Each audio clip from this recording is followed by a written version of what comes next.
Yeah, David Dread of Steel Pulse, and I'm saying hail to Lion Voice because it's time that the lion have its voice, have its own story. Says I'm stepping out here, hear me now. Yeah, the lion's voice. Raw. What was your first job that you had, formal job that you had, formal employment? So my first job is McDonald's. And I did that purposely because you couldn't even get a chicken McNugget from Marksman when he was the manager. Discipline, don't care how brethren you are brethren, he was running that place like a military outfit. What, put that kind of responsibility in you as a young teenager? This is not 21-year-old Marksman, this is not 30-year-old, this is a teenager who is just disciplined, focused, like what, So I would say the process. I was told that the McDonald's was hiring. Yes. And at that point, it didn't mean anything to me. There was no value to it. Yeah. But then I decided I wanted to be hired. And automatically, you start to realize how you're evaluated. Yes. Do you have a resume? Where do you live? Are you in school? All of these things seem to be something that checks a box. So automatically I was like, well, let's see if I check the box. Yeah. This is now a test. And they actually tell me the hiring is passed, Yeah. but they're willing to interview me and willing to. So now I'm challenging myself to get something that I don't even know if I really wanted or not. Yes. But because they're telling me it's not mine yet, I'm starting to figure out how I'm going to get it. Okay. And once I got it, I kind of felt this responsibility with this name, McDonald's, that's global. And everybody goes there and everybody eats it. I started thinking, how can I follow a company like this to make myself bigger and better? Wow. And How that's old are when, you at this time? So I was 16. Wow. I was 16 years old, and I saw the McDonald's vision. Like I could see what they were doing. Yeah. Because once you started working there, I never really saw anybody really telling anybody to come eat their food. Yeah. You see commercials here and you see some things here, but what really does that do to make you come by? And when I tell you, I see the lineup of people coming to throw their money at McDonald's, I said, they're onto something. And that's why for me, when people were laughing at the clothing or begging our food, I was trying to make sure that I was making sure they knew this is a disciplined company, which is why they are what they are. And my job is to uphold that. So that made me disciplined and made me actually something that people started now asking me for a job. They went from making fun of their clothes to wanting to work there. Facts. And that's when I said, okay, well, by the time you get here, I want to be in a different position because I'm starting before you. Yeah, and he's leaving some things out. They were asking him for a job because the man start drive car. Marksman have the nice girls them. And so the image you're portraying, because I want people to understand, even though you are disciplined, you are not nerdy or, like people would say, you still had swag. You know what I mean? You were still moving with a level of confidence. You know what I mean? I was still a young man. Yeah. I still like my women and I still like the joys of life. But you had to figure out how you could own some of your own achievements. Couldn't borrow mommy's car all the time. Didn't want to drive somebody else's. And people didn't realize one of the reasons I had to work is because I did like cars and I still love cars. Cars are something to me that are art. So at the age of 16, when my parents didn't provide me with a vehicle, I set another discipline, which is I'll get my own. And to get my own meant I had to work. And that meant I had to pay for car insurance. And if anybody knows, I date myself, you go back when I was 16, which is almost 30 plus years, car insurance is not cheap. Not for a black man. No.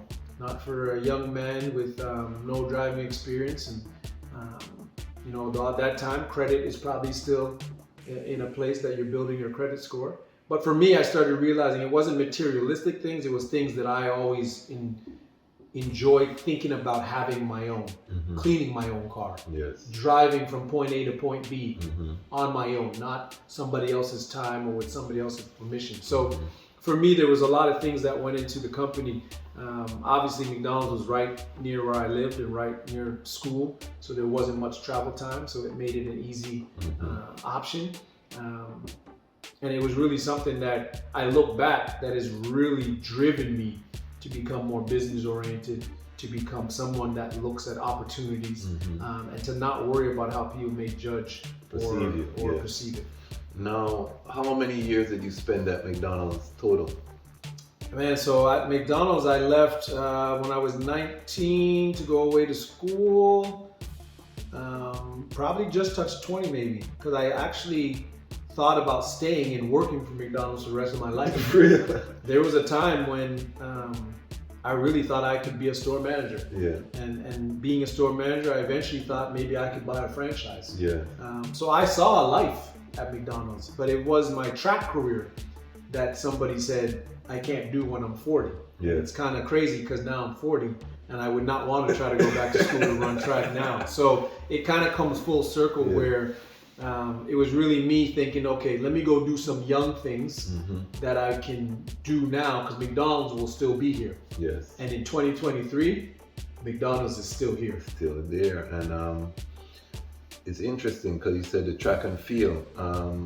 When we met, it was a very seminal moment in my life because we were running Goldhawk Crescent, my side of and we ran Alton Tower Circle. And they ran Alton Tower Circle, and we met at Dutch Fritz, which was there was a mall there, and it was amazing because we had our crew, majority black. We had a couple other people in the crew. Big up Carmen, other ones that were in the crew. But when we met these other youths, it was like another world.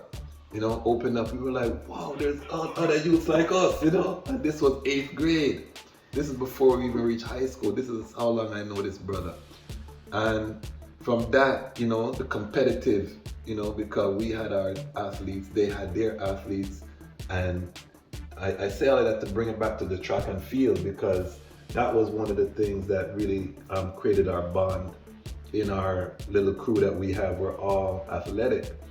And this man was a track phenom. What was that, what led you to that track and field life, which ultimately led you to get educated in the States? Let us know about that journey.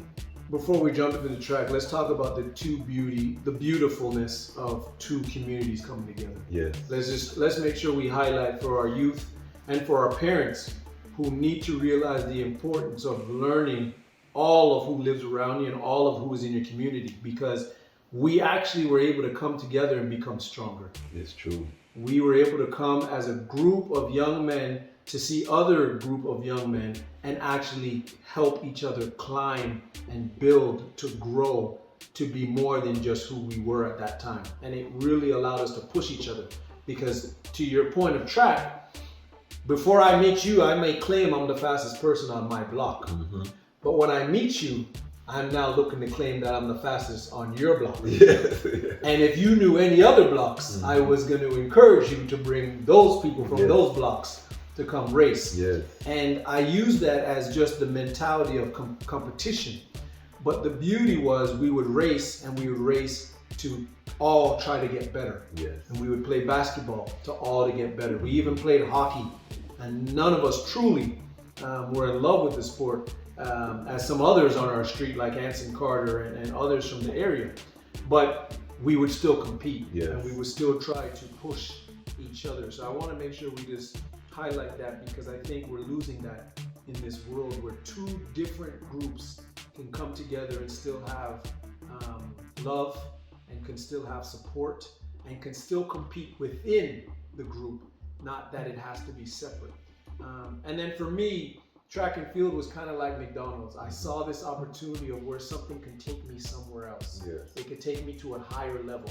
It could push me. And track, there was an opportunity of, am I fast enough to get a track scholarship? At that time, I don't truly know what that means. Yes. At that time, I don't know what the value is. But at the time, it's not given to me. So I want to go see if I can go earn it. Yes. And I was able to run, and I was able to compete to where I was getting US letters in Canada. And I thought that was a win.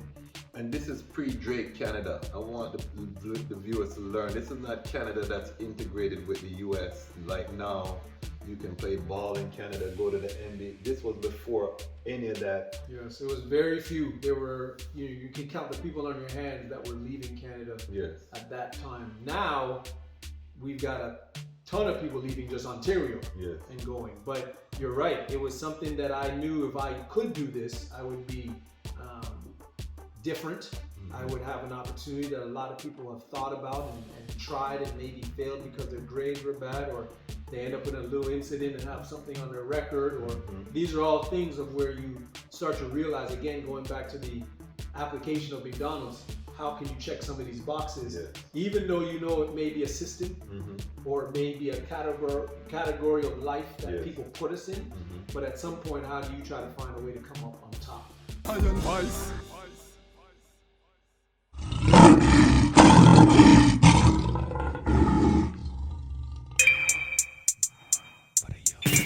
Yeah, free higher gift, focus, preparation, determination.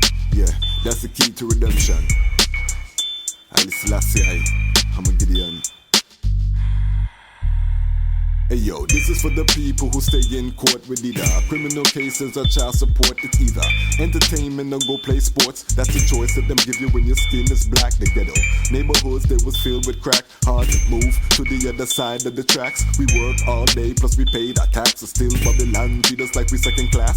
Wanna profile us when we stepping past, and when we drive, they follow with them lights. A flashback, remembering back in the past. Escape plantation, crawl through the grass. When Babylon fall, then we all would laugh. They keep building them walls, but them all would crash because the people must be free. Exodus, well that's a must for me. We stay hungry when we on the grind. We stay hungry cause we was born to shine. We stay hungry, we gotta use our mind to stay hungry. Ain't got time to waste time. Stay hungry when we on the move. We stay hungry, ain't got no time to lose. We stay hungry, we got our minds to use. We stay hungry, tell them knowledge is your food. Hey yo, this is for my people who stay at work all day. Said them gotta work for them pay. Sometimes it hurt, but them still find a way to make ends meet. Sometimes them gotta pray. Some slave in them jobs till them old and grey. I'd rather live like an angel, fly away. Some say that they wanna be a thug, they just wanna be respected. No love, that's why they stray. Some drunk off a Hennessy and Alizé. Some just punks, I could spot them a mile away. Cause their style is wild, but mine civilized. Cause it's coming from the banks of the Nile. Tell Babylon, release the juvenile so the youths can see what them wanna achieve. Proper education, that's what we need. Tell the youths that it's better to know than to believe. We stay hungry when we on the grind. We stay hungry cause we was born to shine. We stay hungry, we gotta use our minds. We stay hungry, ain't got time to waste time. We stay hungry when we on the move. We stay hungry, ain't got no time to lose. We stay hungry, I got our minds to use. We stay hungry, tell them knowledge is our food. Hey